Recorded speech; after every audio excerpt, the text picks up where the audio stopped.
Kita mulai dengan cepat. Al-awwal, yang pertama. Ya, tolong nanti para orang tua dituliskan, dicek anak-anaknya saat sekolah. Kita yang belajar nomor 1 ini coba cek kembali. Ya. Al-awwal, yang pertama, an yutahhira qalbahu min kulli ghashyin wa danasin wa ghillin wa hasadin wa su'i aqidatin wa su'i khuluqin. An yutahhira qalbahu, hendaknya seorang penuntut ilmu itu memulai dengan menyucikan hatinya. Awas, kalau membersihkan yang luar itu disebut dengan nadhafah. Nadhafa yunadzifu, membersihkan yang luar. Misal, cuci baju ini supaya bersih. Setelah dicuci bersih, hilang kotorannya, maka orang Arab mengatakan thawbuka nadhif, bajumu bersih. Tapi kalau kita ingin membersihkan yang di dalam, yang tidak tampak keluar, ya, tidak tampak keluar, itu katanya terambil dari kata taharah namanya. Jelas?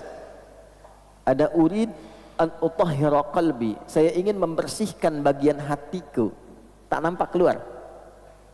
Gak ada orang mengatakan unadzifa qalbi, maka artinya hatinya keluarin dulu, cuci di luar. Ya. Nah, taharah itu membersihkan bagian dalamnya. Wudu, kenapa disifati dengan taharah? Karena wudu itu walaupun membasuh yang di luar, pada hakikatnya membersihkan fungsinya dari dalam.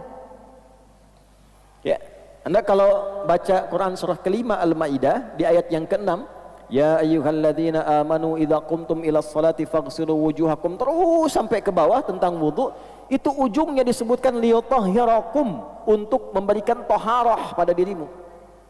Jadi wudu yang benar itu bukan sekedar wajahnya dibasuh, tangan sampai siku, kotoran fisiknya keluar, bukan sekedar itu. Kalau Anda baca hadis Muslim, di hadis Muslim Nabi menegaskan, bersamaan dengan Anda membasuh organ tubuh dalam wudu itu, dengan jatuhnya air membawa kotoran fisik, jatuh pula dosa-dosa keburukan yang melekat pada organ tubuh itu. Itulah wudu. Karena itu disebut juga dengan taharah, bima'nal husnu, sesuatu yang baik yang melahirkan ibadah. Jadi ketika membasuh wajah, bukan sekedar wajah yang dibasuh, fungsi yang melekat pada wajah ini berubah menjadi lebih baik, yang kotornya hilang.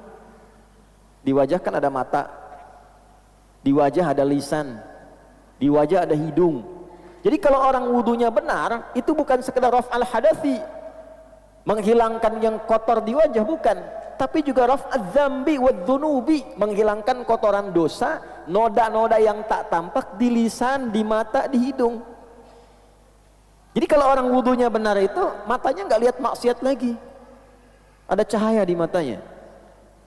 Lisannya nggak bicara yang kotor lagi, keluar kotorannya, ya, mengalir dengan kotoran fisiknya. Itu bahasa Nabi. Makanya selesai kita wudu, kita doa kan? Apa doanya? Asyhadu an la ilaha illallah wa asyhadu anna Muhammadan sallallahu alaihi wasallam. Kemudian Allahumma ja'alni minat tawabin waj'alni minal mutatahhirin waj'alni min ibadikas sholihin. Tauhid dulu untuk menunjukkan penjagaan iman kita, cara bertauhidnya seperti diajarkan Nabi, wudunya seperti diajarkan Nabi, lalu doa Allahumma ja'alni, ya Allah jadikan aku dengan wudu ini minat tawabin, termasuk golongan orang taubat. Anda baru wudu, kenapa doanya taubat?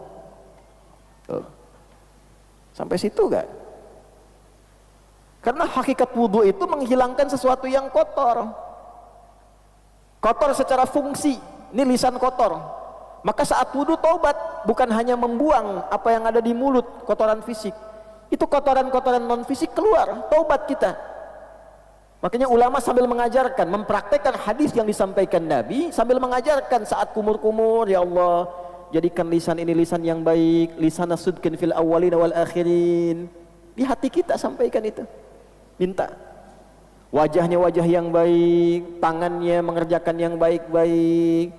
Kemarin saya sampaikan di Jakarta, kenapa di ayat Quran itu tangan disebutkan sampai ke siku. Wa aydiyakum ilal marafiq, wa aydiyakum tanganmu sampai siku. Ila di situ lidilalati 'ala nihayah, menunjukkan ke ujung. Awal ke ujung, basuh dari sini ke sini. Kalau Anda basuh dari sini ke sini pun sah wudunya. Tapi dari segi mana? Afdolnya dari sini ke sini. Untuk menunjukkan apa? Untuk menunjukkan bahwa organ tangan yang biasa digunakan oleh manusia dan seringkali berbuat salah dengan organ itu, ini dari sini, sini. Anda bikin status di Instagram kan pakai ini, bukan pakai ini, huh? Ya kan? Nah, sampai ke situ memahaminya. Ya, karena kajian saya disertasi itu yang terakhir itu menganalisis bahasa Al-Quran 30 juz, dari tafsir 30 juz. Dan itu indah sekali. Ya. Nah, semuanya keterkaitan. Jadi begitu selesai kita berwudu, kita bertobat. Makanya orang yang benar wudunya pasti terjaga dari maksiat. Kenapa Nabi SAW mengatakan jaga wudu, jaga wudu, jaga wudu? Intinya dengan wudu yang benar itu menjaga kita dari maksiat.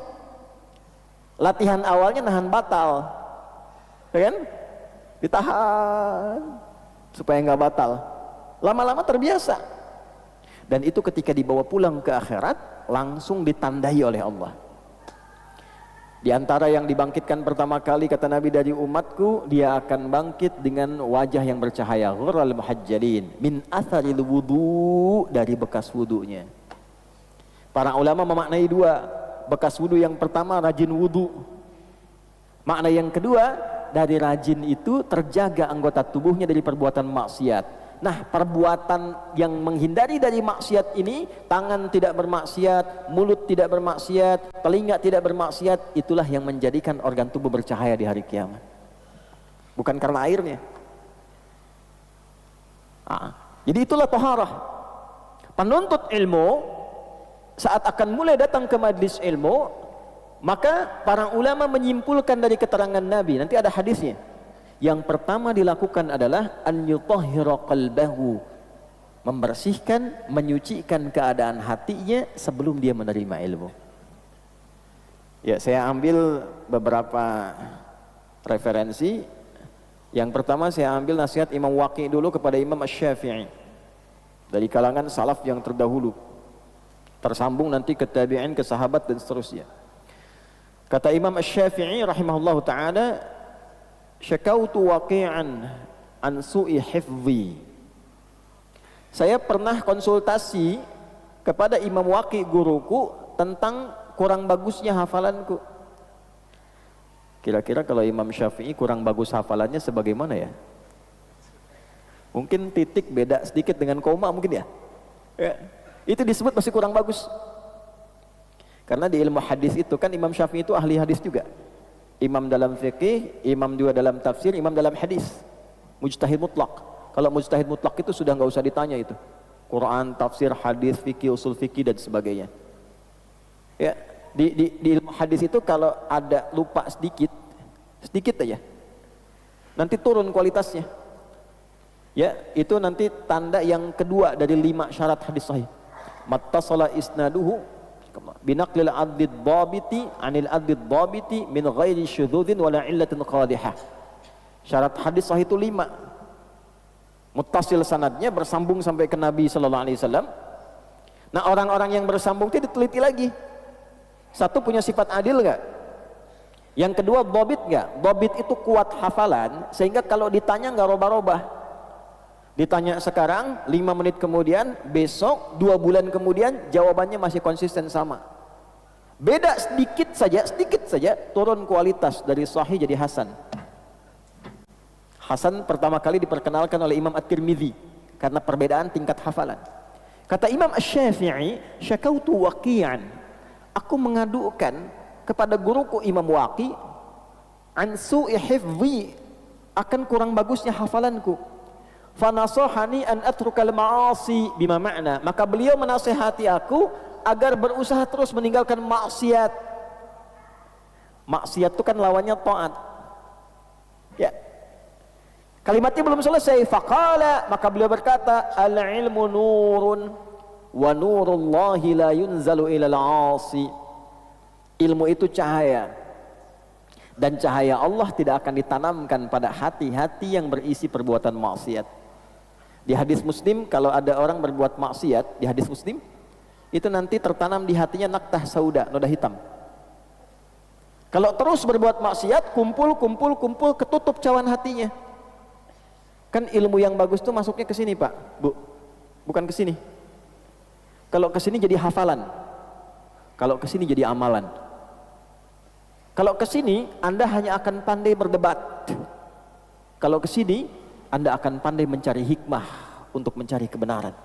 Ke sini pembenaran, ke sini kebenaran. Nah, kalau hatinya tertutup seperti ini, alhamdulillah, ini. Jadi mau dimasukkan apa aja susah, balik. Nah, cahaya Allah itu tidak akan sampai ke hati orang-orang yang dipenuhi kotoran maksiat. Jadi ingin memberikan kesan bahwa ilmu itu nanti ada dua. Ilmu yang berkah, ilmu yang tidak berkah. Nah, ilmu yang berkah itulah yang disebut dengan nurun, cahaya. Ya, Allah nurun alan nur, cahaya di atas cahaya. Artinya apa? Pemberi semua sinar segala kebaikan. Jadi kalau orang-orang yang hatinya bersih, hatinya baik, ilmunya sampai ke dalam qalbunya. Nah, tapi kalau hatinya kotor, nurunnya dari bahasa Arab berubah ke bahasa Indonesia. Al ilmu nurun, ilmunya semakin menurun. Kurang nggak sampai. Yang harusnya bahasa Arab jadi bahasa Indonesia. Nah, ini satu ya. An yutahhira qalbahu, membersihkan dulu hatinya.